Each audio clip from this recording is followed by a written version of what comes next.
Bueno, entonces hoy estamos 18 de marzo.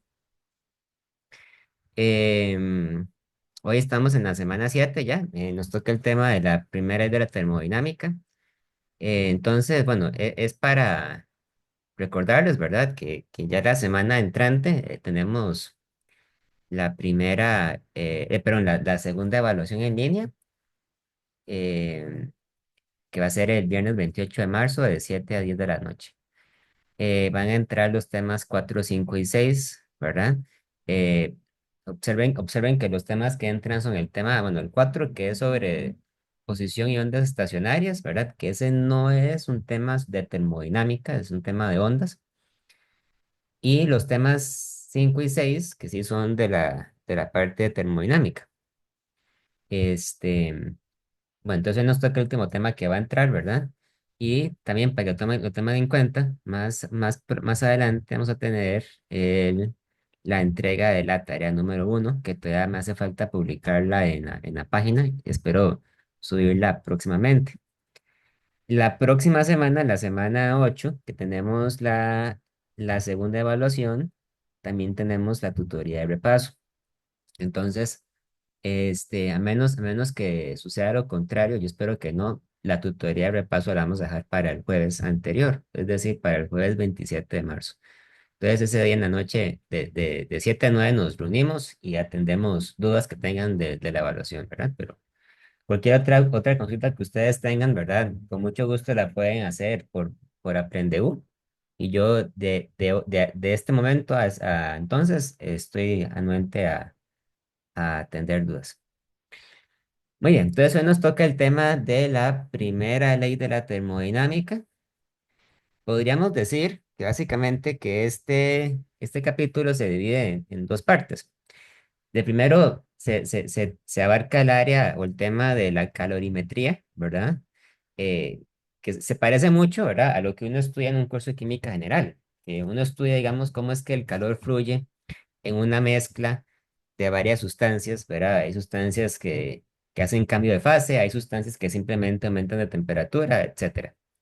Y la segunda parte de este capítulo trata sobre el tema este, de procesos termodinámicos, que va a ser más importante, digamos, o va a tener una mayor aplicación una vez que hayamos llegado al capítulo de la segunda ley de la termodinámica.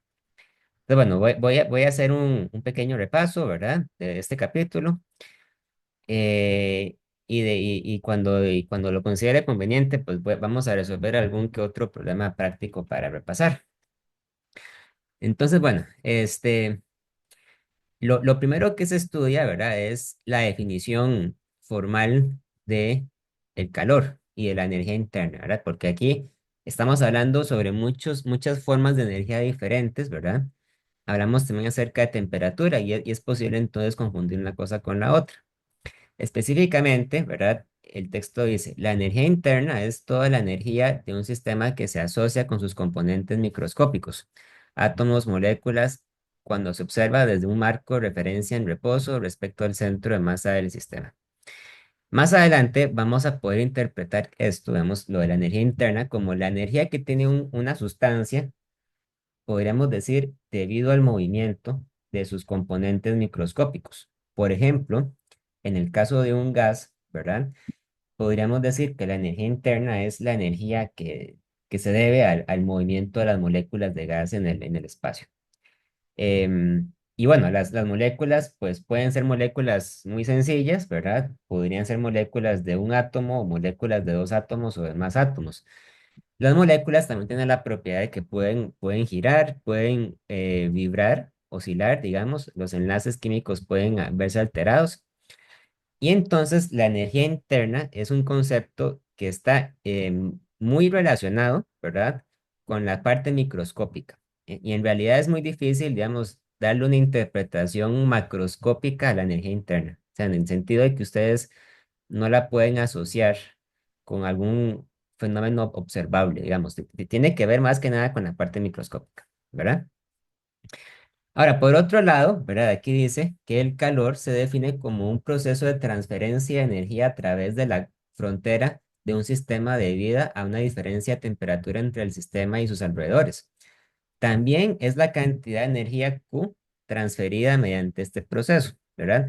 La semana pasada habíamos discutido que cuando ustedes ponen en contacto dos cuerpos que se encuentran a diferentes temperaturas, ¿verdad? El calor es la energía que fluye del cuerpo que está a mayor temperatura al que está a menor temperatura. Espontáneamente, ¿verdad? El calor es la energía que fluye de un cuerpo a otro. Entonces, esta definición, ¿verdad? Lo que me dice específicamente es que el calor no es una propiedad que pueda tener una cosa, ¿verdad? Es decir, las cosas no poseen calor. Las cosas poseen temperatura y también poseen energía interna, ¿verdad? Pero el calor es la energía que se transfiere de un cuerpo a otro debido a la diferencia de temperaturas. Y una vez que esa energía se transfiere, deja de ser calor y se convierte en energía interna, ¿verdad? Entonces, el concepto de calor solamente tiene sentido cuando lo interpretamos desde el punto de vista de una transferencia de energía de un cuerpo a otro, ¿verdad? Y en ese sentido, también se parece mucho al concepto de trabajo, ¿verdad? Recordemos que el trabajo es la energía que se transfiere precisamente de un cuerpo a otro cuerpo debido a la aplicación de una fuerza, ¿verdad? Cuando uno aplica una fuerza, uno está ejerciendo cierta cantidad de energía y esa energía tiene que ver con el trabajo. Em, Aquí se habla un poquito acerca de las unidades históricas del calor, ¿verdad? Ciertamente el calor se mide en joules, como cualquier otra forma de energía en el sistema internacional de unidades, pero históricamente una unidad de energía muy importante para medir el calor es la caloría. La caloría se define como la energía que hace falta aplicar a un gramo de agua para elevar su temperatura de 14,5 a 15,5 grados Celsius, ¿verdad? Entonces es como la energía que se requiere para elevar un gramo de agua, un grado Celsius de temperatura. La caloría se utiliza mucho en la nutrición, ¿verdad? Porque es la unidad de energía que se utiliza más comúnmente para medir el contenido energético de los alimentos. Y hay que tener mucho cuidado porque si ustedes escriben caloría con C mayúscula, ¿verdad? Aquí lo mencionan, la caloría con C mayúscula es equivalente a decir kilocaloría, son 1000 calorías, ¿verdad? Es una definición un poco confusa, ¿verdad? Pero bueno, si ustedes ven caloría con C mayúscula, eso se refiere a una kilocaloría. Em, una caloría aquí es igual a 4,186 joules, y entonces una kilocaloría, ¿verdad? Sería igual a 4186 joules. La kilocaloría se convierte entonces en la unidad de energía usual para el contexto de la nutrición.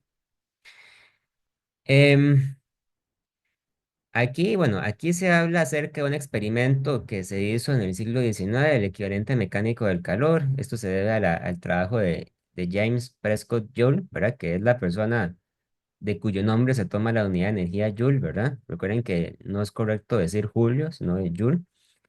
Lo que hizo Joule fue, este, fue darse cuenta, ¿verdad? Que el calor y el trabajo son cosas equivalentes. Él construyó una máquina, ¿verdad? En la que él levantaba por medio de una polea unos pesos, ¿verdad?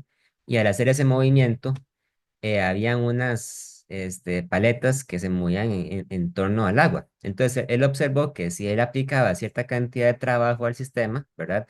La temperatura del agua se podía elevar.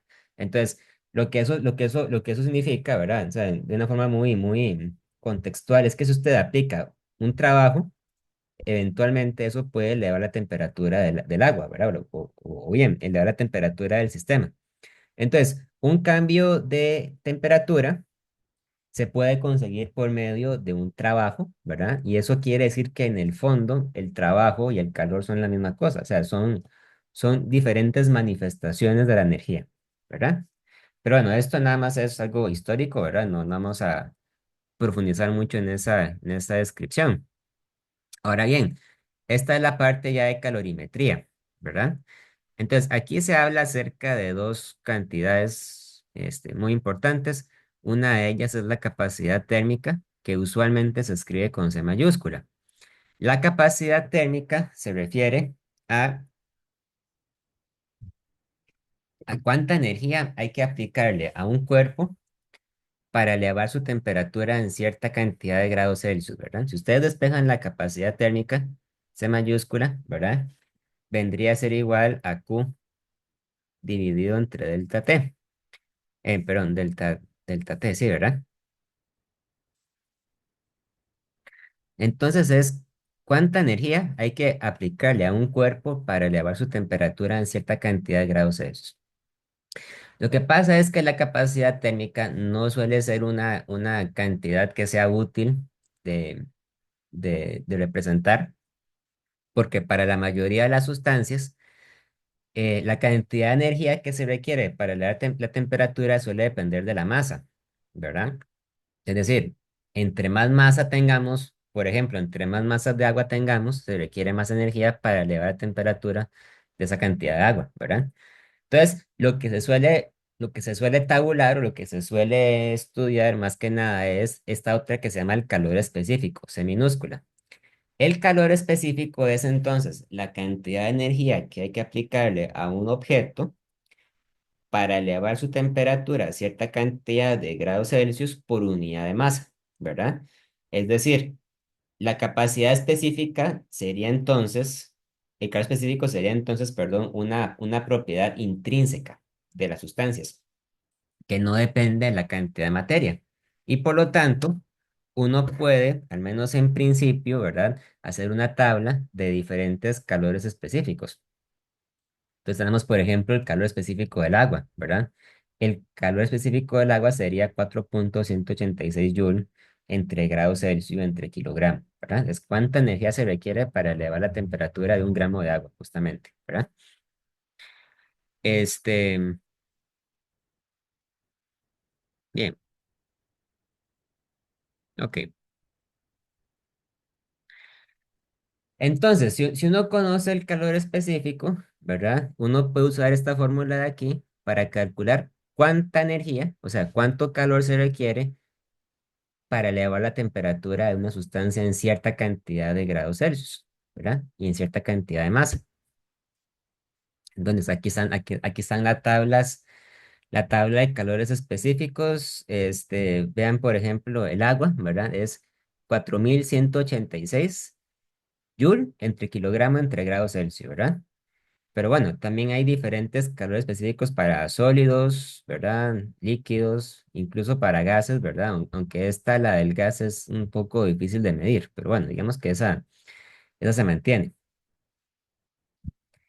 Em, entonces, ¿verdad? Bueno, el principio de calorimetría, ¿verdad? Que se estudia mucho también en química, consiste en que si ustedes tienen una mezcla de dos o más sustancias, ¿verdad? Entonces, la idea es que algunas de ellas pierden calor y otras reciben calor. Si yo tengo dos sustancias separadas a temperaturas diferentes, entonces el calor que pierde una de ellas es el calor que gana la otra, ¿verdad? La sustancia que se encuentra a mayor temperatura siempre es la que pierde calor y la que se encuentra a menor temperatura es la que gana calor. Esto es muy simple en el caso de una mezcla de dos sustancias, pero en el caso de una mezcla de tres o más sustancias se vuelve un poco complicado porque hay que buscar un equilibrio entre las tres, ¿verdad? Ahora bien, antes de ponernos a hacer algún ejemplo, vamos a hablar un poco acerca de esta cantidad llamada el calor latente. El calor latente tiene que ver con lo que pasa cuando una sustancia cambia de estado, cuando sufre una transformación de estado, ¿verdad? Por ejemplo, el agua, todos sabemos que el agua tiene la propiedad de que se puede convertir en gas, ¿verdad? En líquido o en sólido. Entonces, por ejemplo, cuando el agua pasa de ser líquido a gas, se evapora, ¿verdad? Y cuando el agua pasa de ser agua a ser sólido, se congela. Entonces, el calor latente se refiere a cuánto calor hay que aplicarle al agua, ya sea o a la sustancia que sea, para evaporarla o para convertirla en un sólido, ¿verdad? O sea, para que sufra una transformación de fase. Esa cantidad se llama el calor latente y se representa con L mayúscula. El calor latente, vean que se define como cuánto calor hay que aplicar por unidad de masa.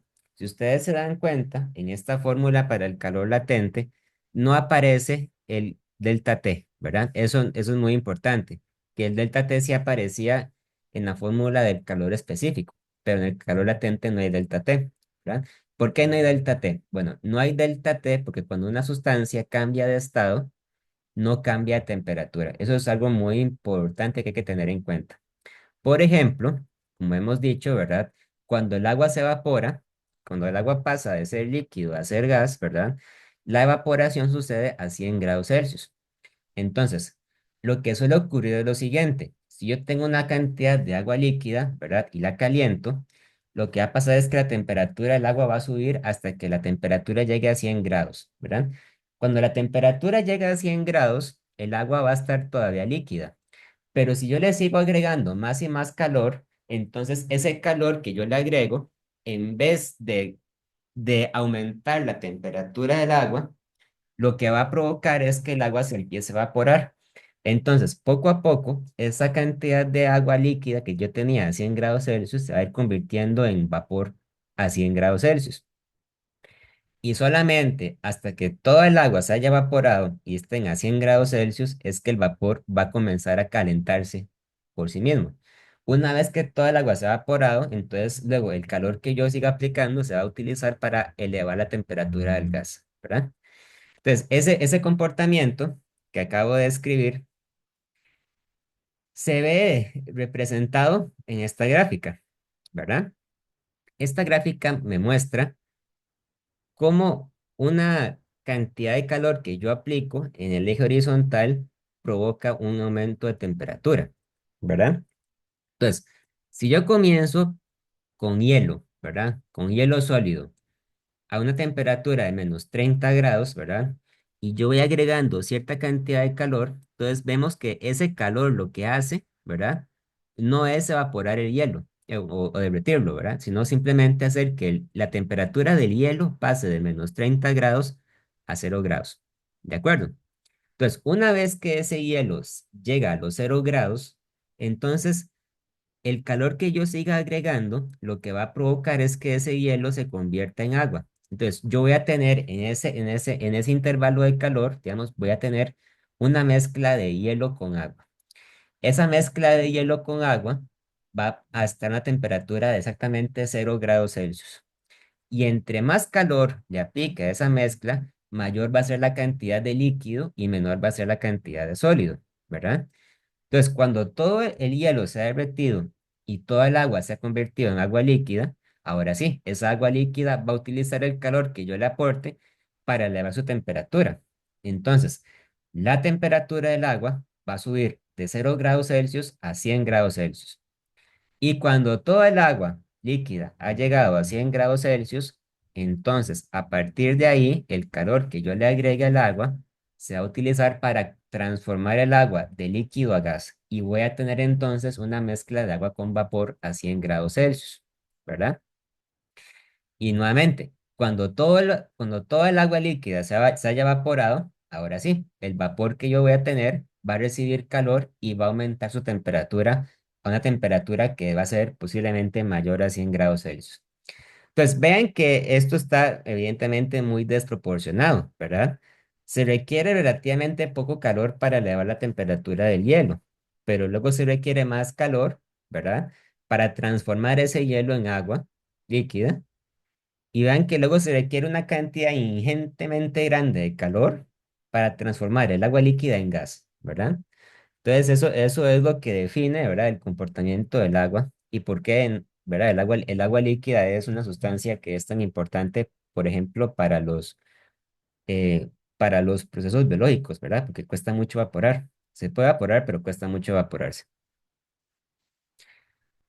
Bueno, entonces, la mayoría de los problemas, ¿verdad? De calorimetrías implican alcanzar un equilibrio entre todo esto, entre las sustancias que cambian de temperatura y las que se evaporan o las que cambian de fase.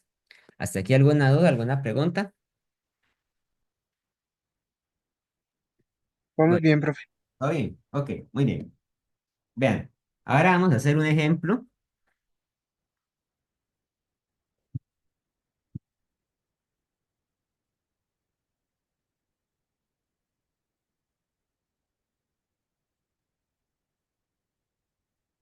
Me voy a ir a este problema. Usualmente los problemas de calorimetría no son tan complicados, pero ciertamente llevan cálculos muy largos, ¿verdad? Cuando digo largos, no quiero decir complicados, nada más quiero decir que son largos, o sea, que hay muchos números involucrados. Vamos a hacer vamos a explicar este ejemplo. Dice, en un contenedor totalmente aislado del exterior y hecho de un material con calor específico despreciable, todas estas descripciones en la mayoría de los casos se asumen, ¿verdad? Que me dicen que es un contenedor aislado, ¿verdad? Eso quiere decir que ese contenedor no pierde calor y tampoco recibe calor del medio ambiente. Bueno, dice, se tiene una combinación, perdón, de 125, de 1,25 litros de agua a 15 grados Celsius, ¿verdad? 850 gramos de aluminio a 38 grados Celsius y 600 gramos de hierro a 100 grados Celsius. Dice, ¿cuál será la temperatura final de la mezcla al lograr el equilibrio térmico? ¿Verdad? ¿Ok? Entonces, tengo tres sustancias a diferentes temperaturas, las pongo juntas y espero que alcancen el equilibrio, ¿verdad? Entonces, evidentemente, ¿verdad? Una cosa que yo debo esperar de todo esto es que la temperatura de equilibrio tiene que ser mayor que la temperatura del cuerpo que está más frío, ¿verdad? Y también tiene que ser menor a la temperatura del cuerpo que está más caliente, ¿verdad? En ese sentido es como una especie de promedio. Entonces, eso quiere decir que la temperatura de equilibrio tiene que ser mayor a 15 grados Celsius, ¿verdad? Y menor a 100 grados Celsius, porque la temperatura más fría es la del agua y la mayor es la del hierro, ¿verdad? Bueno, entonces vamos a revisar el planteamiento de este problema. Dice, este es un problema de calorimetría, por lo que se deberá usar la fórmula o la ecuación esta, ¿verdad? Ahora, esta ecuación lo que quiere decir, ¿verdad? Es que la suma de todos los calores es igual a cero. Cuando yo la planteo así, ¿verdad? Yo estoy suponiendo que algunos calores son positivos y otros son negativos, ¿verdad? Entonces, esta ecuación lo que me dice es que, en otras palabras, que la suma de todos los calores que pierden las sustancias es igual a cero, porque algunas sustancias ganan calor y otras lo pierden, ¿verdad? Y en total, la suma de todo es igual a cero. En este caso yo tengo una mezcla con agua líquida, con aluminio, el aluminio se supone que es sólido, ¿verdad? Y el hierro, que también el hierro se asume que es sólido, ¿verdad? Porque los metales son sólidos a temperatura ambiente, es a excepción del mercurio, que es famoso por ser el único metal líquido, ¿verdad? A temperatura ambiente. Entonces, para este problema hay que buscar las capacidades específicas de esas sustancias que en el libro pueden ser que no aparezcan, ¿verdad?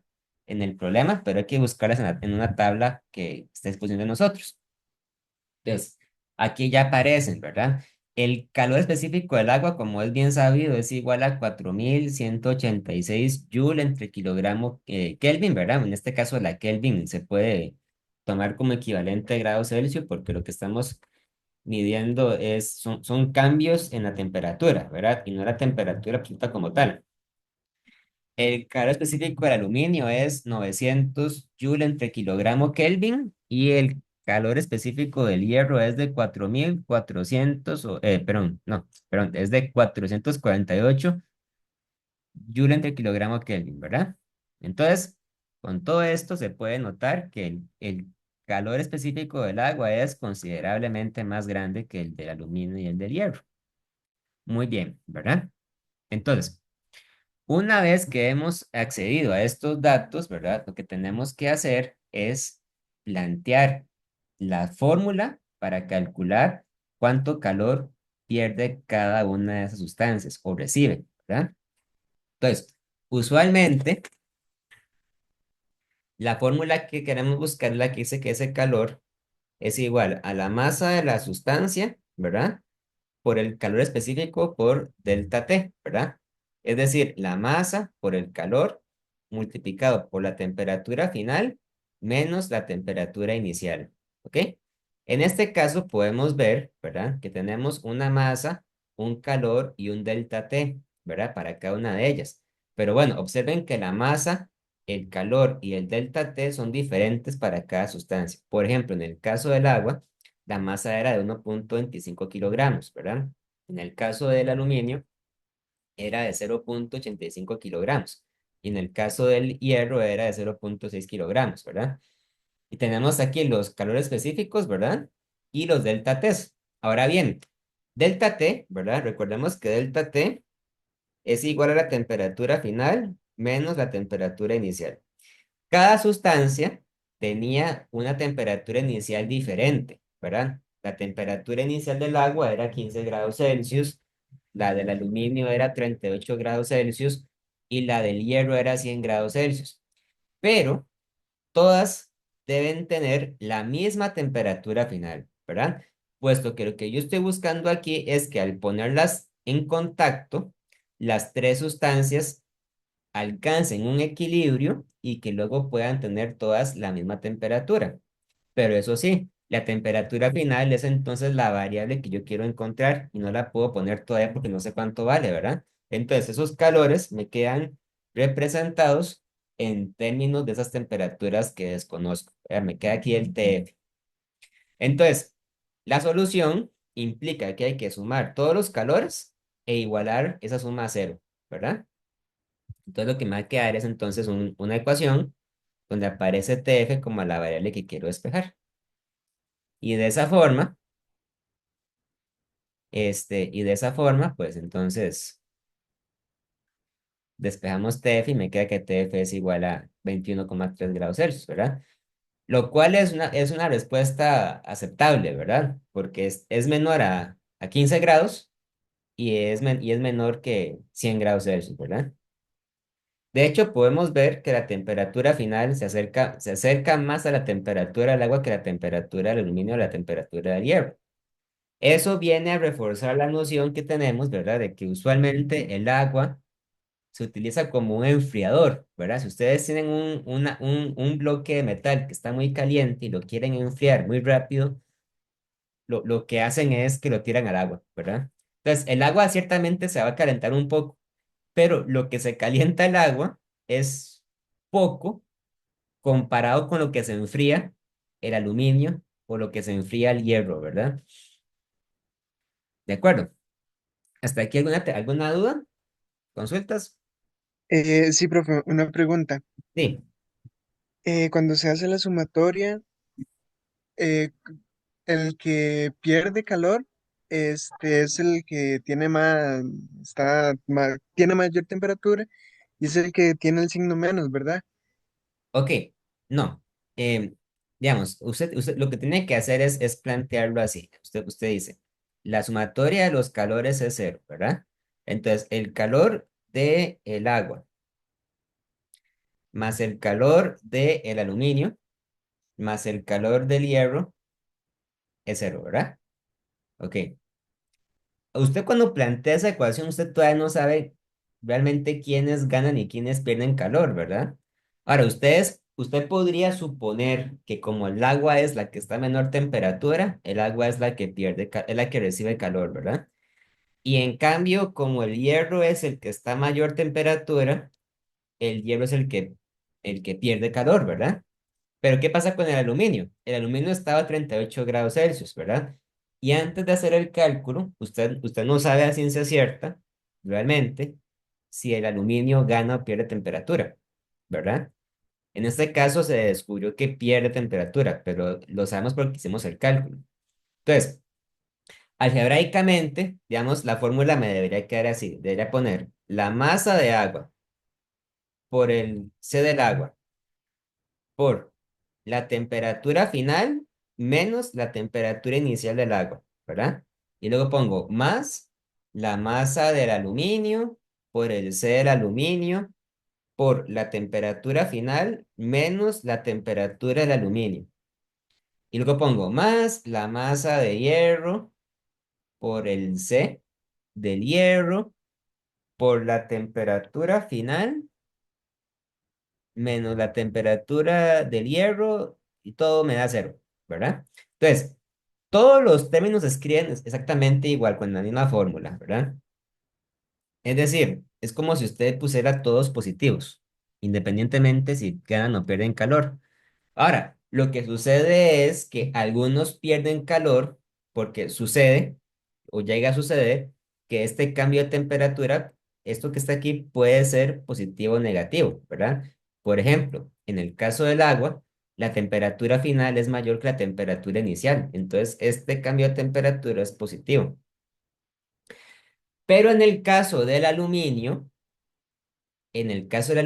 la temperatura final es menor que la temperatura inicial del aluminio, ¿verdad? Entonces, este cambio de temperatura termina siendo negativo, ¿verdad? Pero solamente descubrimos que es negativo hasta que despejamos el TF, ¿verdad? Eso es lo importante. E igual para el hierro, ¿verdad? La diferencia de temperaturas es negativa porque la temperatura final es menor que la temperatura inicial del hierro, ¿de acuerdo?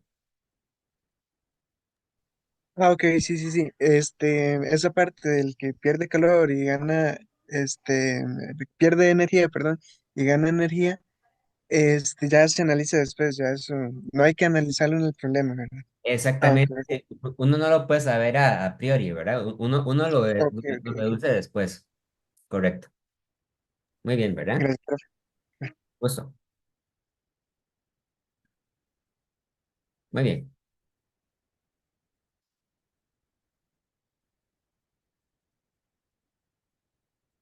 Eh, ok, ahora la sección 19.4 habla acerca de trabajo y calor en procesos termodinámicos. Esta parte, digamos que es un poquito diferente a lo que hemos estado haciendo hasta ahora. Los procesos termodinámicos, digamos, tienen un origen histórico ligado con la ingeniería mecánica, ¿verdad? Con los motores de gas, de combustión y demás. En otras ocasiones ya hemos hablado acerca de este mecanismo llamado el pistón, ¿verdad? El pistón es un cilindro, bueno, no necesariamente un cilindro, pero es un recipiente sellado herméticamente que tiene una tapa. Y la tapa puede subir y bajar. La tapa está diseñada para ser totalmente hermética y si dentro del tapón hay un gas, ¿verdad? Entonces el gas no se puede escapar. Pero si el gas se expande, es decir, si el gas hace una fuerza hacia afuera para crecer, entonces el gas podría levantar la tapa del pistón, ¿verdad? Entonces, un pistón es un recipiente cuyo volumen se puede ajustar, ¿verdad? Básicamente, esa es la idea, que el volumen se puede ajustar dependiendo de la presión que hace el gas sobre el pistón. Y vamos a estudiar esto que se llaman las variables de estado, ¿verdad? Una variable de estado es, como el nombre lo sugiere, ¿verdad? Es una variable que describe el comportamiento del gas en un momento dado. Las variables de estado son tres. Son la presión, el volumen y la temperatura. ¿Ok? Vean que son variables macroscópicas, es decir, la presión, el volumen y la temperatura son variables que nosotros no asociamos de primera entrada con el comportamiento de las moléculas del gas, ¿verdad? Sino que es una variable que usted luego puede determinar observando el gas como un todo. Y por otro lado, tenemos también las variables de transferencia. Las variables de transferencia no son propiedades del gas. La variable de transferencia que vamos a ver ahora es el calor y también el trabajo, ¿verdad? Entonces, recuerden que al principio hemos dicho que una sustancia no tiene calor, ¿verdad? Porque el calor no es algo que usted pueda tener o poseer. Es algo que usted puede dar o puede recibir, ¿verdad? Este, Entonces, vamos a ver cómo se puede calcular el calor y el trabajo que experimenta un gas cuando se es sometido a diferentes procesos termodinámicos.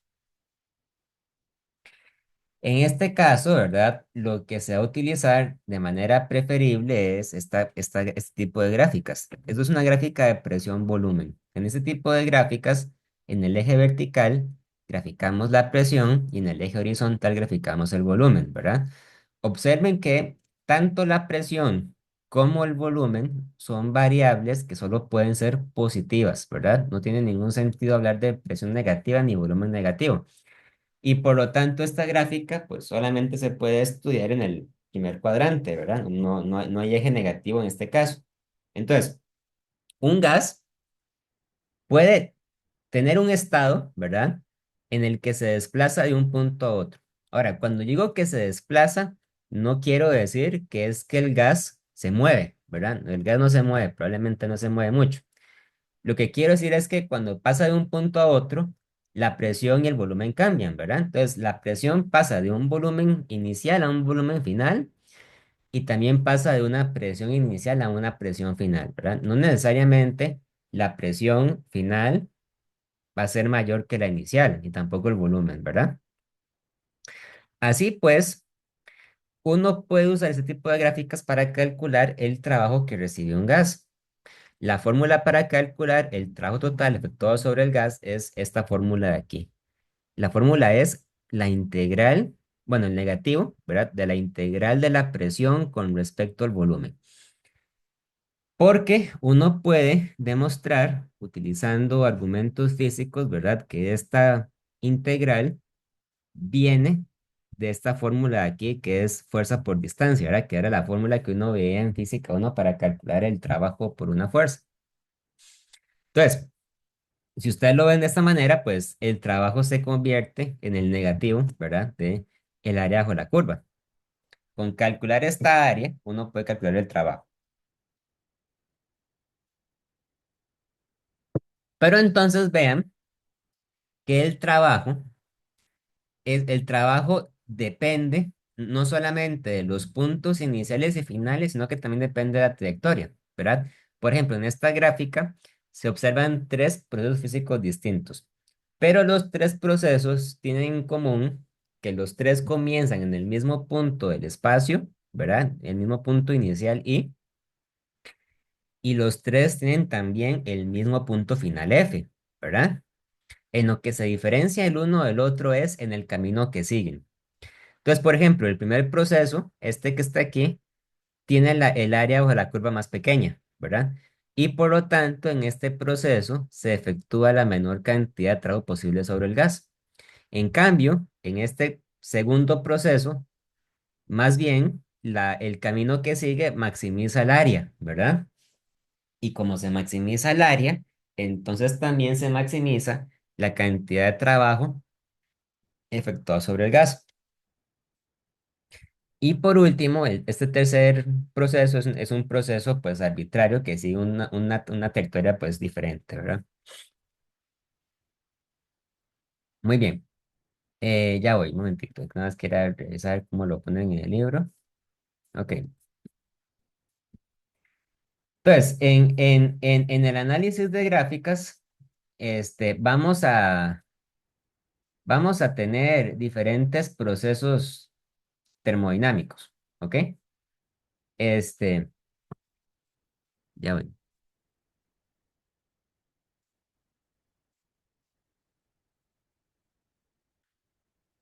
Ok, bueno, por un lado, vamos a tener los procesos que se llaman los procesos isobáricos. La palabra isobárico significa que sucede a presión constante. Entonces, en un proceso isobárico, yo voy a tener aquí, ¿verdad? La presión, el volumen, ¿verdad? Y entonces, la gráfica, como sucede a presión constante, se va a ver como una línea horizontal, ¿verdad? Esa es la idea. Por otro lado, voy a tener el proceso a volumen constante. Ese se va a llamar un proceso isovolumétrico, ¿verdad? Isovolumétrico. Y también isocórico. Es lo mismo. Isovolumétrico, isocórico, en este caso quiere decir lo mismo. Si esta es la gráfica de presión contra volumen, ¿verdad? Entonces el proceso isovolumétrico se ve como una línea vertical. ¿Ok? Simplemente. Entonces, si yo quisiera calcular, ¿verdad? Este, el trabajo que se hace en un proceso isobárico, ¿verdad? Y yo comienzo con un volumen inicial VI y un volumen final VF, ¿verdad? Digamos que el VI es mayor que el VF. En este caso, el trabajo que es igual al negativo de la integral de la presión por delta V, ¿verdad? Por dV, es simplemente menos presión por V final menos V inicial, ¿verdad? Porque es el caso trivial, digamos, es trivial porque estamos calculando el área bajo la curva y la curva es un rectángulo, ¿verdad? Entonces la fórmula sería simplemente P por V final menos V inicial, ¿verdad? Eso sería todo el trabajo que hace el gas. En el caso de un proceso a volumen constante, es diferente, puesto que como es una línea vertical, ¿verdad? Entonces no hay área bajo la curva, no hay ningún área debajo de la curva. Y en este caso, el trabajo sería simplemente cero. En un proceso a volumen constante, el trabajo siempre es igual a cero, ¿verdad? Porque para haber un trabajo, tiene que haber necesariamente un cambio de volumen, ya sea para expandirse o para comprimirse. ¿Ok? ¿Dudas hasta aquí? Todo bien, profe. Está bien, ya, un momentito.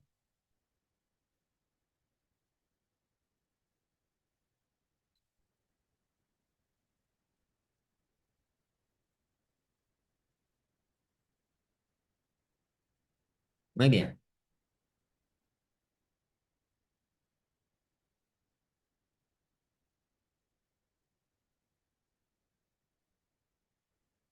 Antes de seguir con la primera ley, vamos a ver que existe también otro proceso,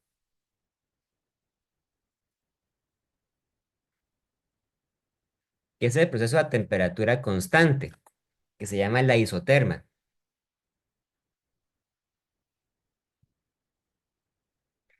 La forma de la isoterma en realidad depende del tipo de gas. Nosotros vamos a estudiar la isoterma que es producida específicamente por un gas ideal, ¿verdad? En un gas ideal, yo tengo que la fórmula que describe el gas es presión por volumen es igual a nRT, ¿verdad? Donde N es el número de moles, R sería la constante del gas ideal y T sería la temperatura.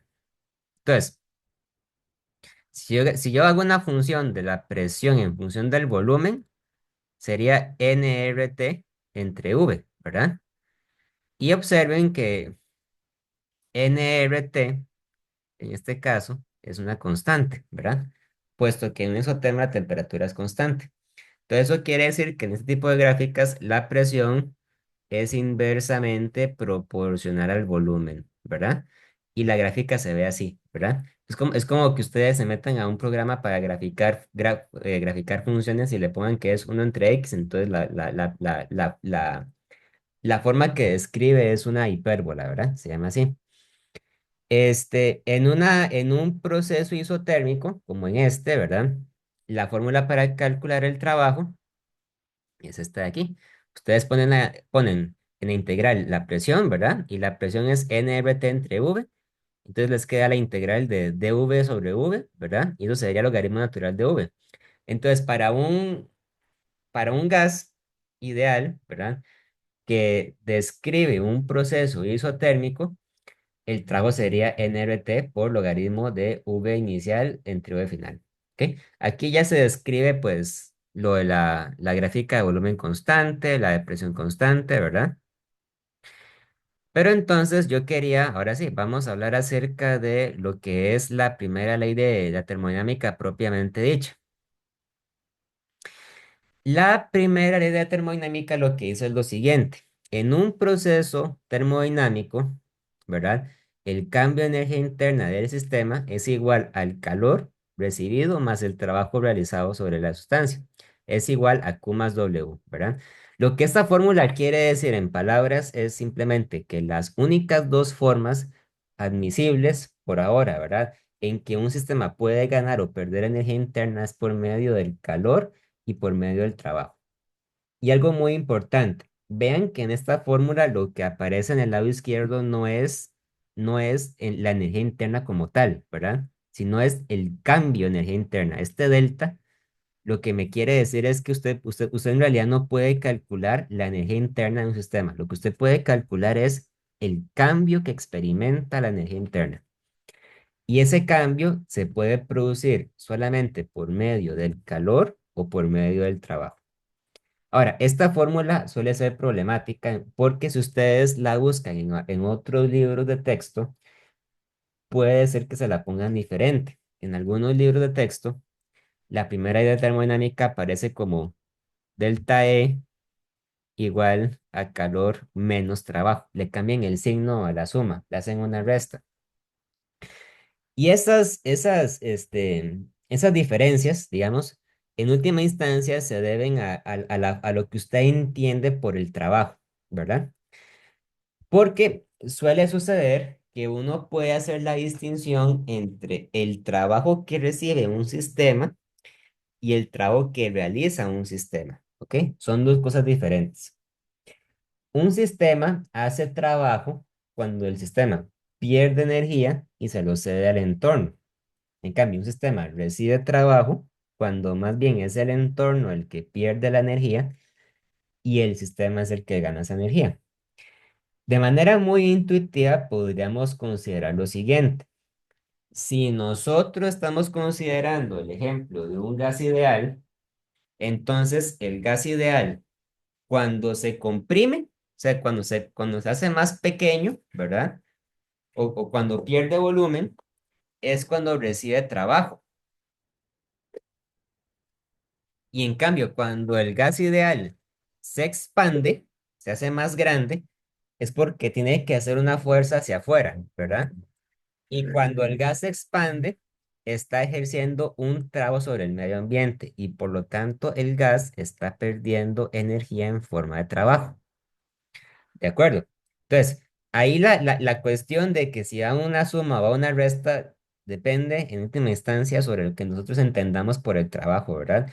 Si nosotros nos atenemos entonces a la forma que trae el libro de poner una suma, ¿verdad? Como en este caso, entonces ese trabajo hay que interpretarlo como la energía que el gas recibe, ¿verdad?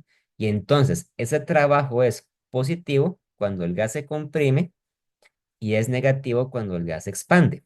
¿De acuerdo?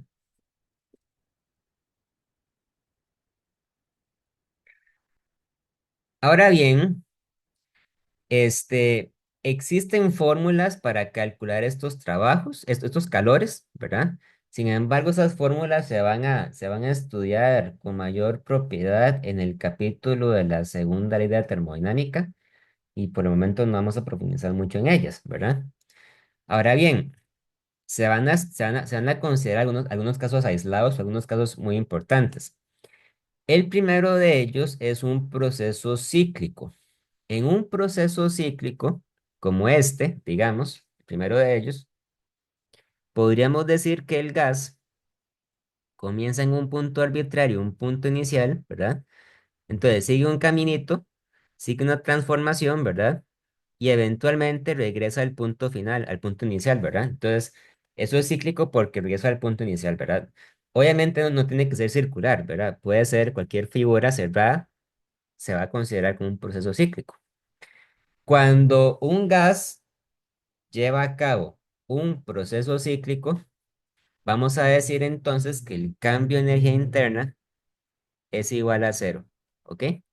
Eso no quiere decir que la energía interna sea cero. Lo que quiere decir es que la energía interna no cambia, ¿verdad? Porque el cambio es igual a cero. Y por lo tanto, en un proceso cíclico, ¿verdad? Cualquiera que sea el proceso cíclico, el calor total recibido más el trabajo total recibido va a ser igual a cero. Y eso quiere decir entonces que uno puede calcular el calor como el negativo del trabajo.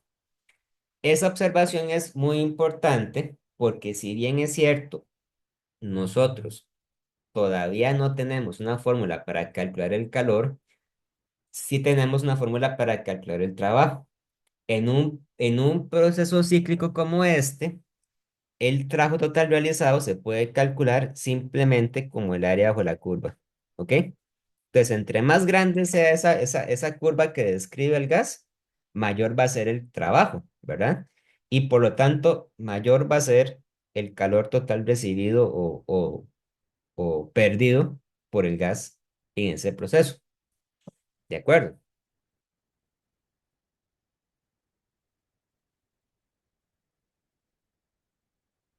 Muy bien. Ya esto lo hemos conversado, ¿verdad? Ah, bueno, vean entonces que cuando tenemos un proceso isobárico, ¿verdad? El trabajo es simplemente la presión, bueno, menos presión por el cambio de volumen, ¿verdad? Porque es el área de un rectángulo. En un proceso que sucede a volumen constante, el trabajo era igual a cero, ¿verdad? Y en este caso entonces se da una situación particular con la primera ley de termodinámica, ¿verdad? Si yo tengo que el cambio de energía interna es igual al calor más el trabajo, y el trabajo es igual a cero, entonces eso quiere decir simplemente que el cambio de energía interna es igual al calor recibido, ¿verdad? Aunque si bien nosotros todavía no hemos llegado a una fórmula para calcular el calor, pero por lo menos tenemos ese principio demostrado, ¿de acuerdo?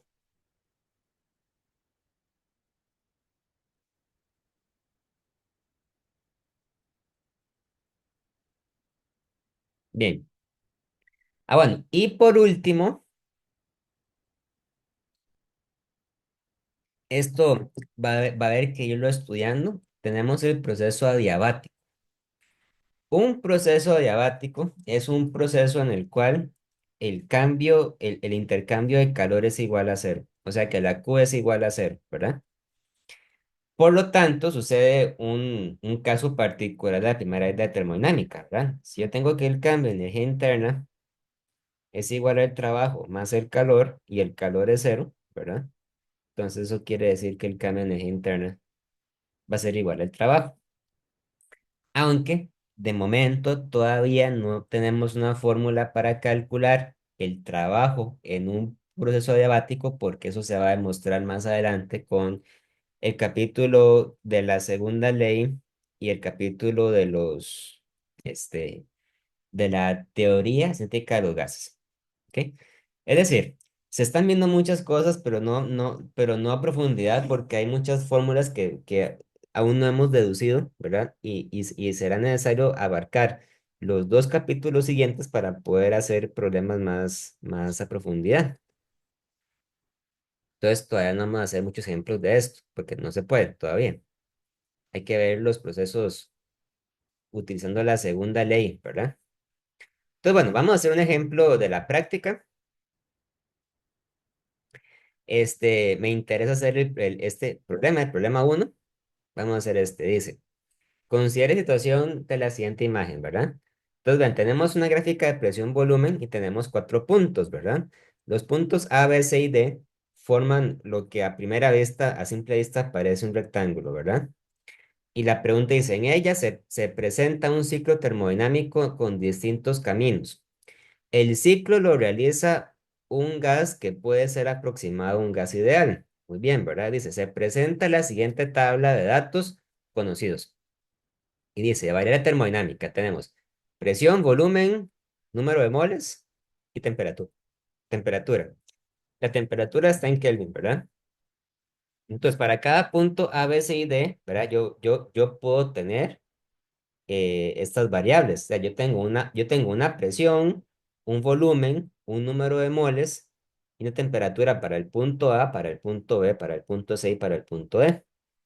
La pregunta dice, parte A dice, identifique cada uno de los caminos del ciclo que realiza el gas, de A a B, de B a C, de C a D y de A a C. En caso de que no, en caso de que uno de los trayectos le parezca desconocido, explique el por qué, ¿verdad? Y luego le dice complete la tabla anterior. Ahorita llegamos a eso, ¿verdad? Entonces, bueno, es muy fácil, ¿verdad? Por ejemplo, el proceso en el que el gas se mueve de A a B, ¿verdad? ¿De qué tipo es? ¿Es a volumen constante, presión constante, temperatura constante o es otro? De A a B. Vean que de A a B es horizontal, ¿verdad? Entonces, ¿qué tipo de proceso es? Es muy fácil. Presión constante. Por supuesto, ¿verdad? Es decir, sería un proceso isobárico, ¿verdad? Bueno, este sería, digamos, isobárico. De B a C, ¿cómo es? vertical, ¿verdad? Sí, vertical. Entonces, ¿qué tipo de proceso es? ¿Qué es lo que permanece constante ahí? Lo que permanece constante es el volumen. Muy bien, ¿verdad? Entonces, sería un proceso isovolumétrico, ¿verdad?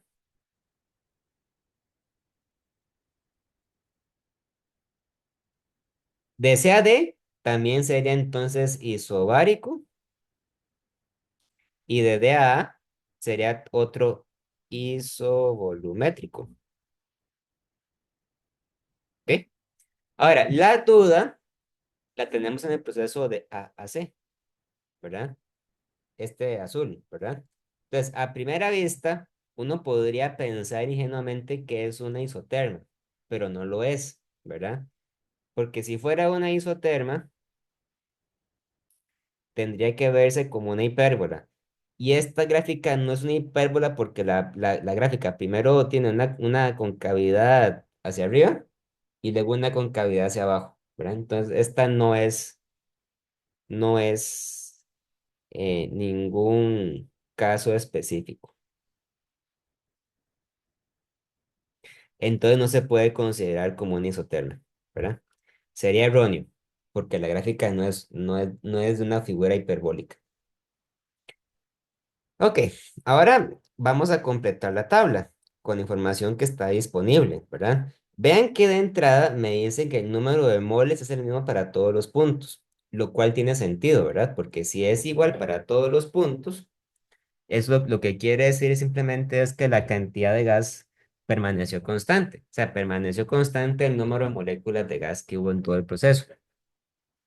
Ahora, vean, esto es muy simple, ¿verdad? Si yo sé la presión del punto B, automáticamente yo conozco también la presión del punto A. Debería ser la misma, ¿verdad? Entonces, la presión del punto A también es 2,35 por 10 a la 5 pascales, ¿verdad? Porque la presión de A, B es la misma. De la misma forma, si yo conozco el volumen del punto A, automáticamente también conozco el volumen del punto D. Tiene que ser el mismo, ¿verdad? Este volumen también es 0,027 metros cúbicos. ¿De acuerdo? Este, lo que no conozco por ahora sería entonces la presión de C y D y el volumen de B y C, ¿verdad? Pero deberían ser el mismo todos. Ahora, vean lo siguiente. Para el punto D, yo conozco la temperatura, el número de moles y el volumen, pero no conozco la presión, ¿verdad? Es decir, conozco tres cosas y me falta una de ellas. Entonces yo podría utilizar la fórmula del gas ideal para calcular la presión del punto D. Sería muy fácil. La presión del punto D debería ser igual al número de moles por R por la temperatura del punto D entre el volumen del punto D, ¿verdad? Entonces, sería 2,75 moles, ¿verdad? Eh, la constante del gas ideal es, perdón, es 8,31 joule entre mol Kelvin y la temperatura del punto D sería entonces 283,15 Kelvin, ¿verdad? Y eso hay que dividirlo entre el volumen del punto D, que sería entonces 0,027 metros cúbicos. Vean que a la hora de calcular eso, la respuesta me tiene que dar en pascal, ¿verdad? Porque el pascal es la unidad estándar para medir la presión. Y entonces me queda que esa presión es igual a, vamos a ver, ¿cuánto da?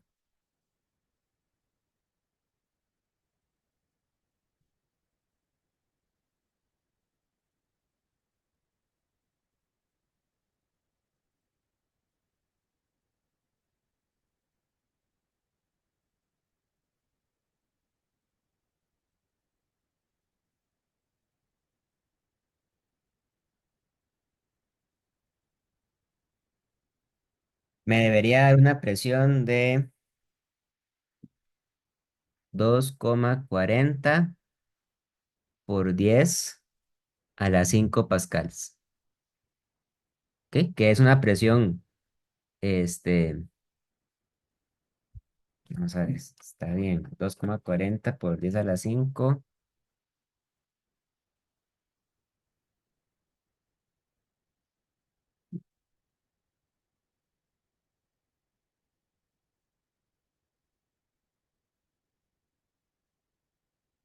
Déjenme revisar nada más.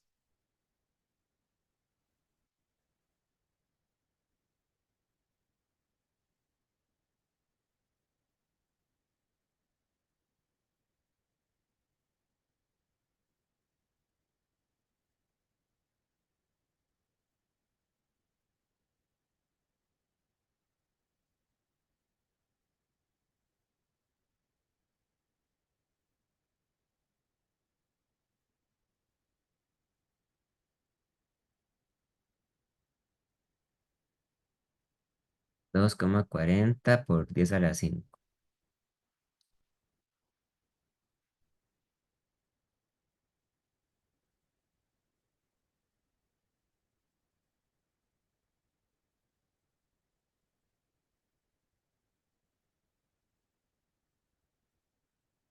Y lo que me extraña es, sin embargo, que me dé más grande que la presión del punto A, porque el punto A está por arriba, ¿verdad? El punto D.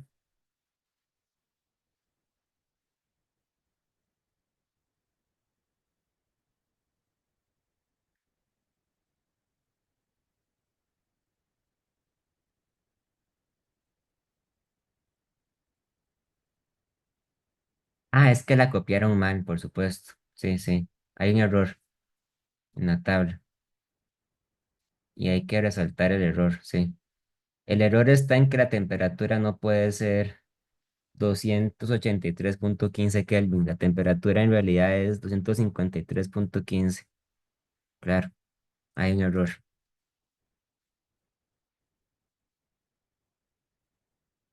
Y lo voy a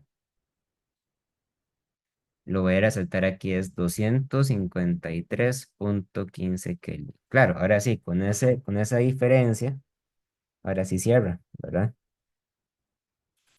Hay que corregir eso. Sí, la presión del punto D sería, sería 2,14 por 10 a la 5 pascales, ¿verdad? Ahora sí. Y la temperatura y la presión del punto C tiene que ser la misma que la del punto D. Entonces aquí serían 2,14 por 10 a la 5 pascales también, ¿verdad? Muy bien. Ahora, yo tengo la presión de A, el volumen de A y el número de moles de A y puedo calcular con ellos la temperatura del punto A. La temperatura del punto A sería la presión de A por el volumen de A entre N por R, ¿verdad? Entonces serían 2,35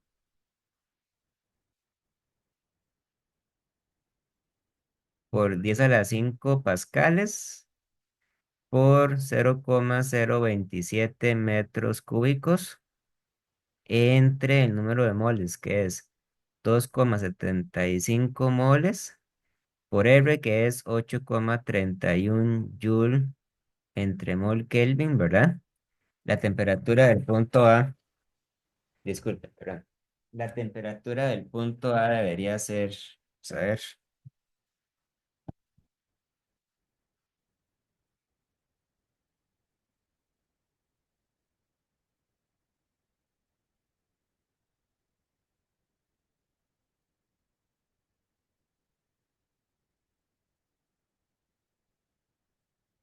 serían 278 Kelvin, aquí, ¿verdad? 278 Kelvin. Muy bien.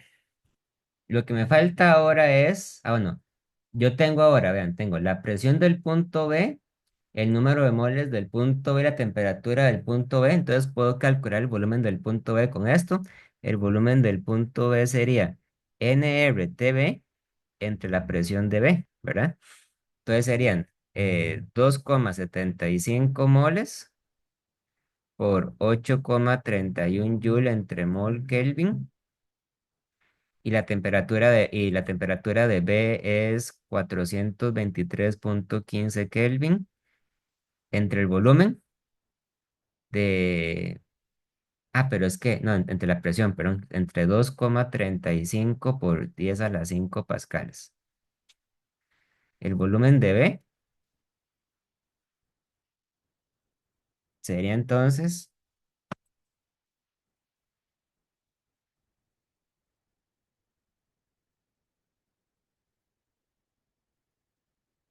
este, 0,0352 metros cúbicos, ¿ok?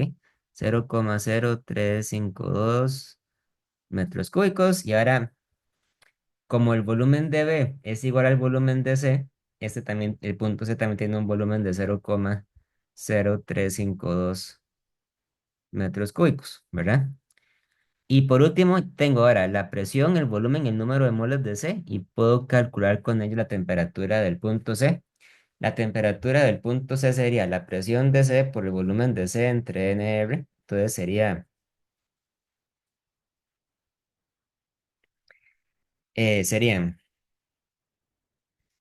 2,14 por 10 a la 5 pascales por 0,0352 metros cúbicos entre el número de moles que es de 2,75 moles por 8,31 joule entre mol Kelvin, ¿verdad?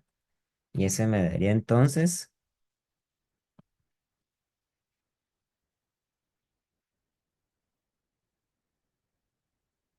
¿cuánto me da?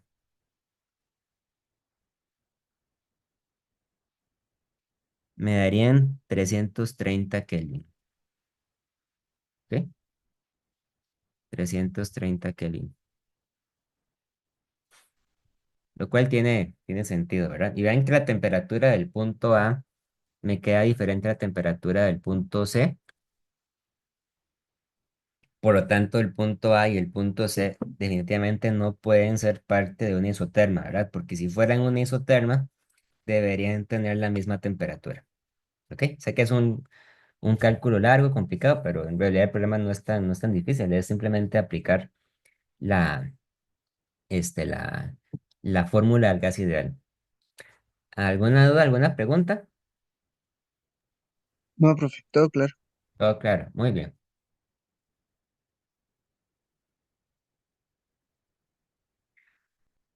Muy bien, ahora, a modo de conclusión, ¿verdad? Tenemos también los mecanismos de transferencia de energía en procesos térmicos. Los mecanismos de transferencia de energía se refieren a las diferentes formas que existen o que son conocidas en que el calor puede fluir de un cuerpo a otro. El primero de ellos es por medio de la conducción térmica. La conducción térmica es lo que pasa cuando dos cuerpos están en contacto entre sí, se tocan, ¿verdad? Y cuando se tocan, entonces el calor fluye a través de ellos, pero la rapidez con la que fluye el calor suele depender de las propiedades térmicas de los materiales.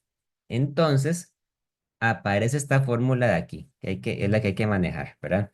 La fórmula dice que la presión, perdón, la presión no, perdón, la potencia con la que fluye el calor, ¿verdad? Y vean que la potencia P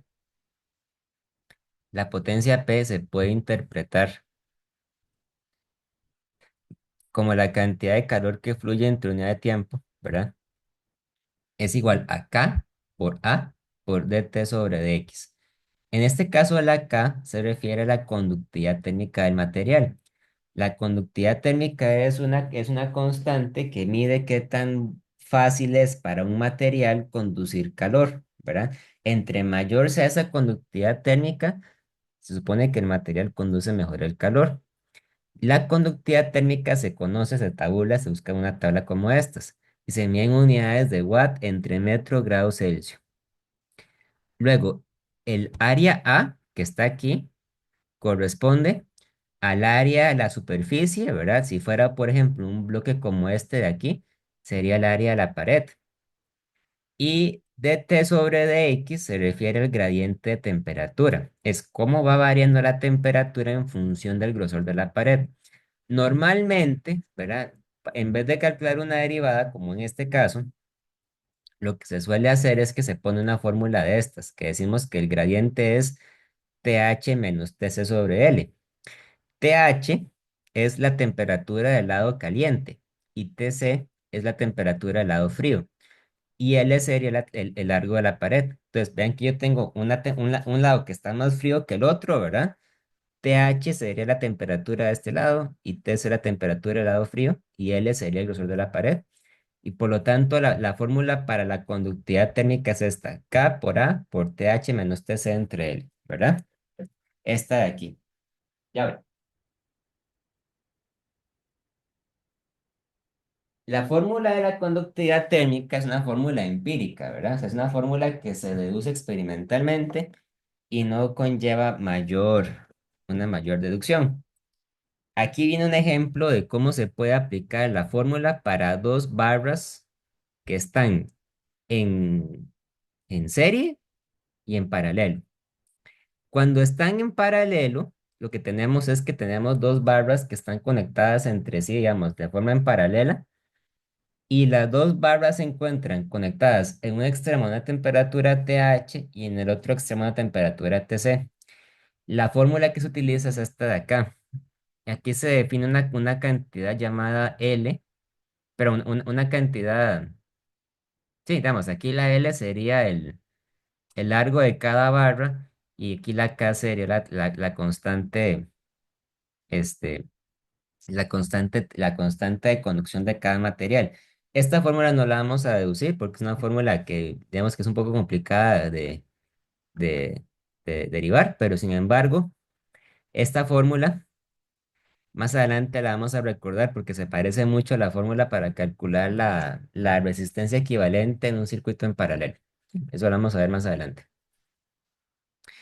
Bueno, vamos a ver algunos ejemplos de esta fórmula. Hagamos el ejemplo 3.1 porque es un ejemplo relativamente sencillo.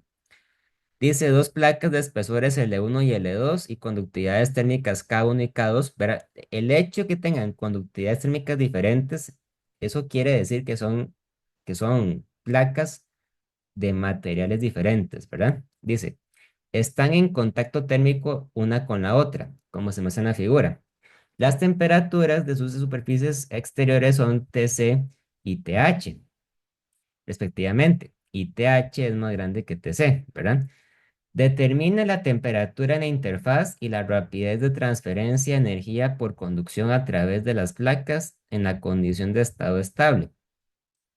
O sea que si yo sé que este lado es una temperatura TH y este otro lado es una temperatura TC, ¿verdad? Entonces, lo que eso quiere decir es que en la superficie de contacto, aquí digamos, hay una temperatura T que yo no conozco, ¿verdad? Y esa temperatura T muy probablemente va a ser menor que TH y menor que TC, y mayor que TC, ¿verdad? Yo quiero saber cuánto es esa temperatura. Entonces, ¿cómo se resuelve este problema?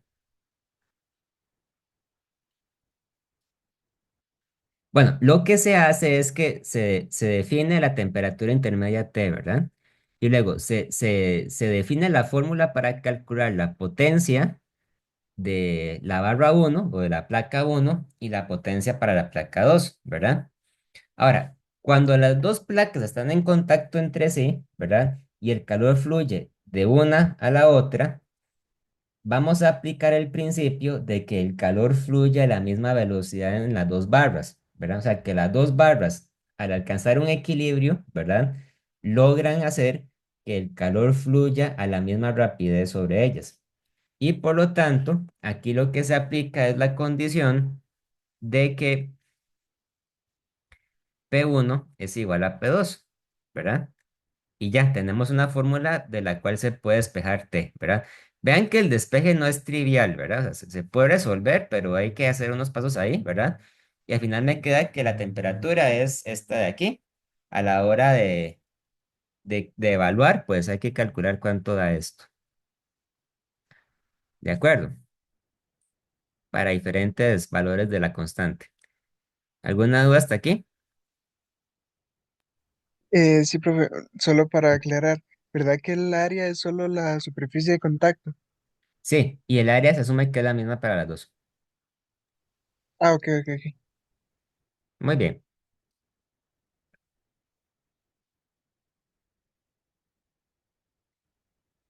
Bueno, esto me lo voy a saltar porque eso no. Dame más ejemplos. Ahora, la convección es otro mecanismo de transferencia de calor. La convección es lo que pasa cuando usted tiene, digamos, una casa, digamos,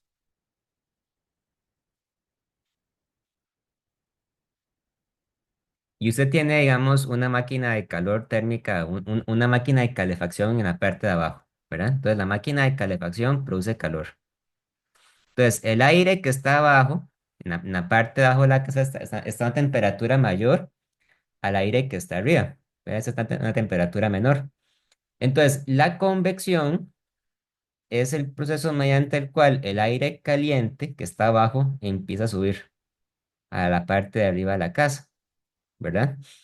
Y de esa forma, entonces, el aire que está arriba, que está frío, se va calentando poco a poco, ¿verdad? La convección es simplemente un proceso conceptual, ¿verdad? No vamos a deducir ninguna fórmula matemática especial sobre él, ¿verdad? Nada más mencionar algunas generalidades. La convección es muy importante, por ejemplo, este, para estudiar el clima, ¿verdad? Todos hemos escuchado hablar acerca de que vienen frentes fríos, frentes de aire caliente, ¿verdad? Bueno, todos son procesos muy complicados en los cuales el aire de la atmósfera se está moviendo debido a diferentes temperaturas, ¿verdad? Eso sería la convección, simplemente, ¿verdad? Nada más es como mencionarlo de paso. El otro mecanismo que se va a estudiar es la radiación. La radiación es cuando el calor viaja en forma de ondas electromagnéticas. De momento vamos a decir que es cuando un cuerpo está a una temperatura tan alta que emite calor y el calor puede viajar por el espacio, ¿verdad? Inclusive puede viajar por el aire, ¿verdad? No tiene que viajar por medio de un sólido. Cuando nosotros vamos a estudiar la radiación, vamos a usar la ley de Stefan Boltzmann. La ley de Stefan dice que la potencia con la que fluye el calor, ¿verdad? Recuerden que P en este caso se refiere a calor entre tiempo, ¿verdad? Es igual a una constante sigma, ¿verdad? Que sigma siempre tiene el mismo valor. Sigma es una constante fundamental de la física y ahí dice que es igual a 5,669 por 10 a la menos 8 watt entre metro cuadrado Kelvin, ¿verdad? Ahora, A es el área superficial del cuerpo que está emitiendo calor.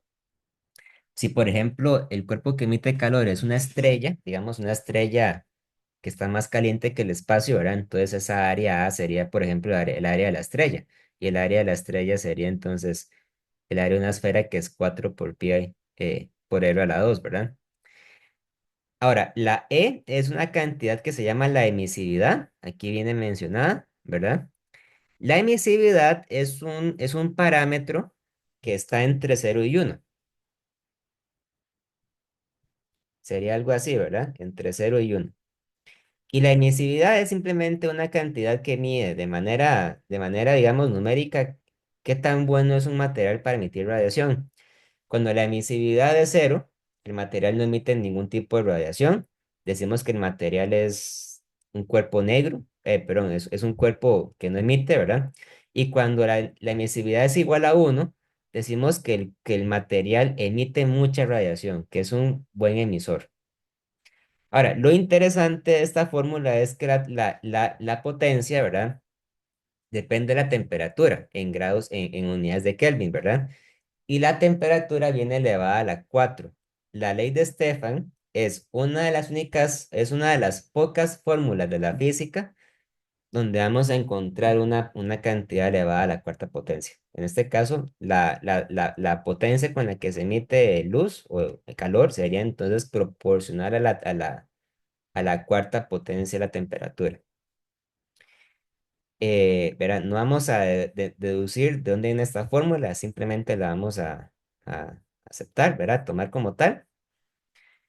Cuando la temperatura del medio ambiente es considerable, ¿verdad? La ley de Stefan se puede modificar para tomar en cuenta esa temperatura del medio ambiente y entonces sería la diferencia entre la temperatura del cuerpo que emite radiación elevada a la 4 menos la temperatura del medio ambiente elevada a la 4. Este, vamos a ver si por aquí hay un ejemplo de eso.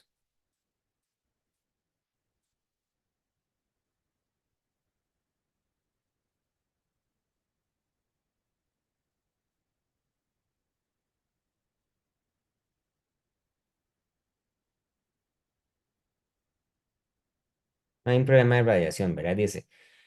Una bombilla consiste en un filamento esférico muy pequeño de 1,40 milímetros de radio que se calienta a 3100 grados Celsius. Dada la temperatura tan elevada del filamento, emite radiación visible.